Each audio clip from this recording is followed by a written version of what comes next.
Welcome to She's a Full-On Monet, a digital lifestyle magazine for women. Every week, our editor-in-chief, Kelly Castillo, along with Megan Block and special guests, participate in a deep dive discussion about recent articles and topics we have covered. We invite you to become part of our community where everyone's welcome.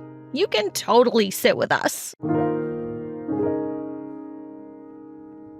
Hello, everyone, and welcome back to She's a Full-On Monet. I am your host, Kelly, and I have with me Megan. Hello. Hi. Hi. It's unofficial summertime now. Yes. I feel because we're recording this after Memorial Day, and it's like the weather and I don't know. I went to Target this morning and everything is like summer and then like hints of like fall. Like, no, don't do that to me. People don't know what to do.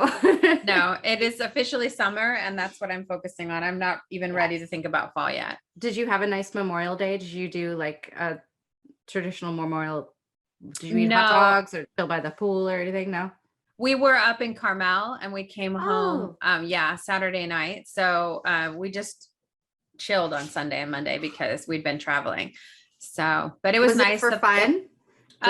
We have a project going on up there. So we went to check it out, but also just, we relaxed a lot, and it's been really gloomy here. At least last week it was. So we were in the valley in Carmel, not at the beach. So it was warm and sunny, and we kind of had some nice relaxation time.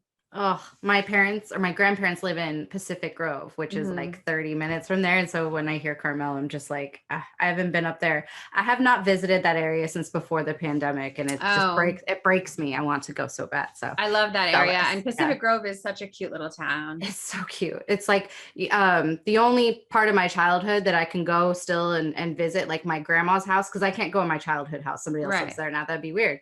But I can go back to that town, that home, that area, and it feels like I'm 9 again every time, and that's like the best feeling. So yeah, that's awesome. I'm jealous.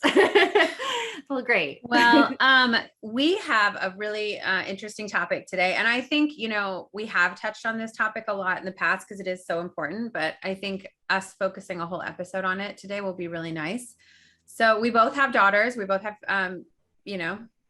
mine are grown, hers are small, but it's the same. We're going to talk about kind of modeling a healthy body image for I'm going to say children, because I think in this day and age, it's not gender specific. It definitely was maybe when I was a teenager and a kid, because that was like the 70s and 80s. I don't feel like there was any kind of pressure put on boys, but there is now. It is much more all encompassing now, not for the better. So, absolutely true. Yeah, no, when I wrote this article, it was more premised on like from my perspective of my daughters, and like I did preface a lot of it being more heavy towards women, but I mean, like I'll see 8th graders now and they look like 30-year-old men, and I feel like the pressure to look a certain way has to go on both ways. You know what I mean? So how do you exemplify a healthy body image so that they don't get suckered into that too quickly? Because I feel like it's inevitable feeling having these feelings and these thoughts come, but I feel like they come sooner now. When I started to really care about the way I portrayed myself, body image, looks, this and that, middle school, but it was more because my friends around me were into it and I had to like keep up kind of thing, not because there was this image being put out there on TV, or obviously social media was not a thing. So it was more like I wanted to fit in with my friends more than I wanted to fit in with what society or girls my age thought was normal. So it was but I still remember feeling the way. And I know it, like I said, I say inevitable because I feel like at a certain point we just shift, right?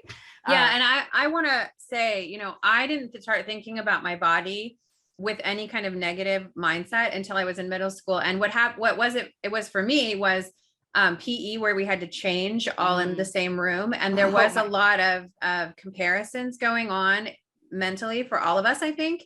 But I think it could have started for me even earlier than that. I did not have a mother in my house growing up. So I was never exposed to diet culture in any way, which a lot of my friends were.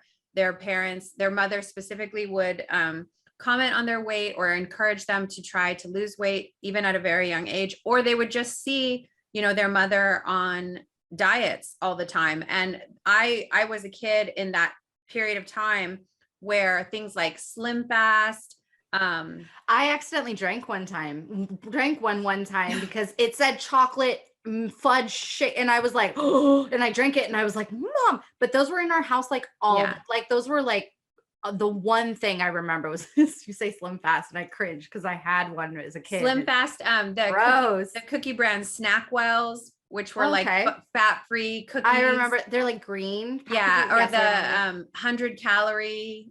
There was a whole line of 100-calorie snacks that came out. And so everything was and all Special K and all these, like, I don't know. I feel like you have that in your house? No, but I would see it in my friends' houses, and their moms would always be like so careful about what they were eating and always with some kind of specialty diet snack food, or on Jenny Craig or Weight Watchers, or going to Jazzercise and Curves. I was like a frequent member of the kids club that I actually ended up working at the 24 hour. It was called Family Fitness at the time. It's so funny. That's where I met my husband. He was a trainer there. I remember that. Yeah. Yeah. But I mean, we would go there all the time, and I never complained because we didn't have Nintendo as a kid, and they had Nintendo in there. And so my brother and I would be like, let's go. Like, you going to the gym? I would look forward to it, but it was like, it was 4 to 5 times a week that would happen. And I just knew they were working out. I don't know if my mom's no longer around, so I don't really know how into her image she was and what that was about. But I do remember a consistent amount of Slim Fast and like frequent visits to the gym. See, now me growing up with a single dad, he never worked out. We never went to the gym. We never had any kind of gym equipment at home.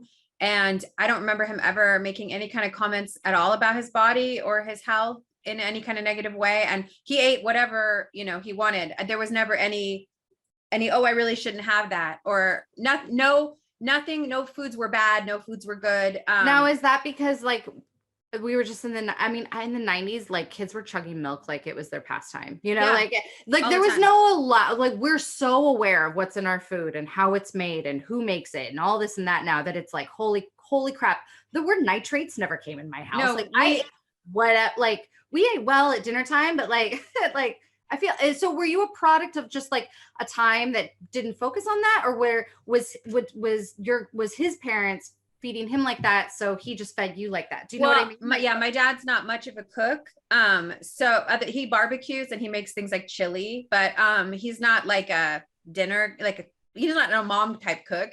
So we ate a lot of convenience foods, a lot of frozen stuff, like frozen lasagna, macaroni and cheese. We had cereal a lot, even for dinner. And there was never any kind of discussion about, oh, you didn't have vegetables today. Like, no. And I mean, my grandmother's house was a little bit different because she did cook, not super great, but she did cook. And she was a product of the Depression, right? So she would always tell us we had to finish everything on our plates. And I remember not loving that because that wasn't our rule at home. Like, if we didn't feel like having dinner, we didn't have to. If we wanted to have like microwave popcorn for dinner, we could. There was no like hard and fast rules with food in our house. Now, you had a sister. Now, did you ever catch on any like body image feelings because you had an older sister that you were looking to? Because that's a good point. You had an older sister. That's a good point. I did have an older sister. She's 4 years older than me, which when you're, 12 and 16 and up from there, it's a big difference, or 10 and 14. It's influential for sure. Very influential, but she was very much a tomboy growing up. She dressed, in kind of boyish clothes and jeans and t-shirts and sneakers. And she didn't really hang out with other girls that much. She, would go outside and play with the boys in the neighborhood and ride bikes and play soccer in the street and stuff. She never wore like makeup or. Got it. Okay. Yeah. Okay. So I don't remember her ever talking about her body either. So I had no influences other than what I started hearing from my friends in middle school. That was the first inkling I had. And I honestly was naturally a small person. Naturally like a lean person until like my third kid. I remember when Me too. Yeah. When I got pregnant, something I needed to worry about.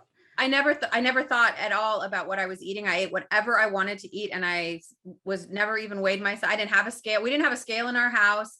Like, it was never an issue that I ever thought about until, after my third child, I was put on the birth control shot, Depo-Provera. Some people are rolling their eyes so big right now. They're like, your third child? Like, you didn't have to worry about it until your third actual physical birthing of a child. Like, people. Well, when I got pregnant with my first child, I was 18 and I weighed less than 100 pounds. That was just my natural body weight. I would think I was like 98 pounds. And I gained like 65 pounds in my pregnancy. And he was a very big baby. He was almost 10 pounds. And I lost almost all of the weight by my 6-week checkup. And then I got pregnant again when he was 9 months old and had another child. So they're 18 months apart. And again, right back at my like 6 to 8 week checkup, I was back in my normal clothes. And I don't know that I weighed this. I don't think I was weighing myself at the time, but I didn't have to buy new clothes or anything. So after my third child, I had that Depo-Provera shot. And over the course of a very short period of time, I gained about 40 pounds.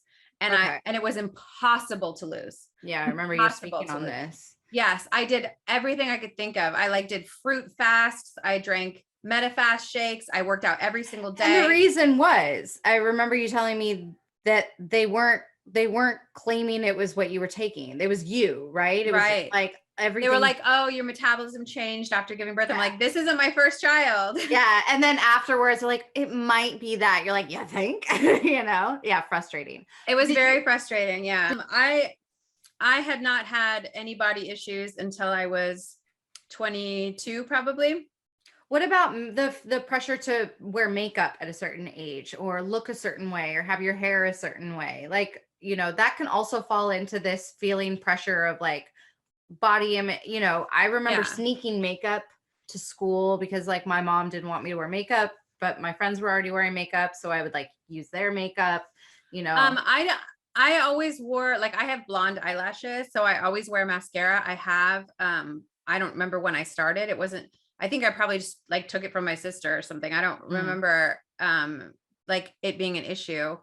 And I started getting like my nails done and paying more attention to my hair in high school, probably 15 or 16 years old. But I mean, I never really did my hair.